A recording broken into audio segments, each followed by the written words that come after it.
प्रदेश में अगले साल लोकसभा चुनाव होने हैं, लिहाजा किंग मेकर प्रदेश यानी उत्तर प्रदेश में सियासी हलचल तेज हो गई है। बसपा सुप्रीमो मायावती भी 2024 की तैयारियों में जोर शोर से जुटी हैं और अपनी रणनीति के तहत काम कर रही हैं। मायावती इस चुनाव को अकेले अपने दम पर लड़ेंगी। बसपा सुप्रीमो इस चुनाव में पार्टी के बड़े चेहरों, पूर्व सांसद और विधायकों को मैदान में उतारने की तैयारी कर रही हैं और अपनी रणनीति को धार देने के लिए मायावती ने आज पार्टी की एक अहम बैठक भी बुलाई थी।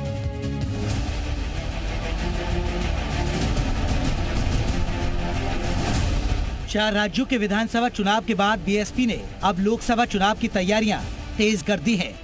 लखनऊ में पार्टी पदाधिकारियों की अहम बैठक बुलाई गई, जिसमें लोकसभा चुनाव की तैयारियों का जायजा लिया गया।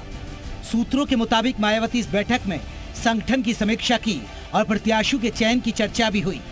इस बैठक में राष्ट्रीय पदाधिकारियों के अलावा यूपी और उत्तराखंड के पदाधिकारी भी शामिल हुए। माना जा रहा है कि संगठन में कुछ बदलाव भी देखने को मिल सकता है। जानकारी के मुताबिक बीएसपी 6 दिसंबर को बाबा साहेब भीमराव अंबेडकर का परिनिर्वाण दिवस भी मनाने की तैयारी कर रही है। 2024 से पहले बाबा साहेब के जरिए बीएसपी अपने कोर वोटरों को साधने में जुटी है। सूत्रों के मुताबिक लखनऊ और नोएडा में 2 बड़े आयोजन हो सकते हैं। राजनीतिक विश्लेषकों का मानना है कि 2024 में मायावती सबको चौंका सकती है। मुझे लगता है कि इस लोकसभा के चुनाव में जो 24 में होने हैं, उसमें दलितों और अल्पसंख्यकों का वोट बैंक किस तरफ शिफ्ट करता है। मायावती जी को लगता है कि उनको अगर दलितों के साथ साथ अल्पसंख्यकों का वोट भी मिल जाता है तो उनकी मजबूती जो है वो उत्तर प्रदेश के साथ साथ पूरे देश में एक महत्वपूर्ण कारक के तौर पर नजर आएगी और वो 24 के चुनाव में एक महत्वपूर्ण फैक्टर साबित हो सकती हैं। आपको बता दें कि 2024 की रणनीति को धार देने के लिए बीएसपी सुप्रीमो लखनऊ में अलग अलग मंडलों की लगातार बैठकें कर रही है।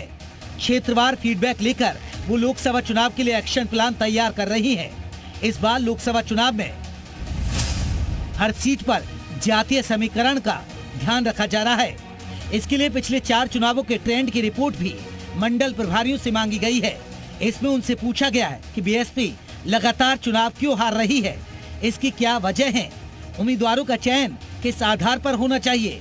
इस रिपोर्ट के आधार पर ही इस बार उम्मीदवारों के नाम को फाइनल किया जाएगा।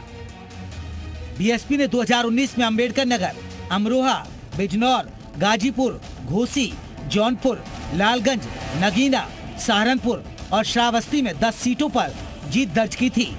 यूपी में सियासी वनवास झेल रही बीएसपी की एकला चलो रणनीति 2024 में कितनी कारगर साबित होगी, ये देखना बड़ा दिलचस्प होगा।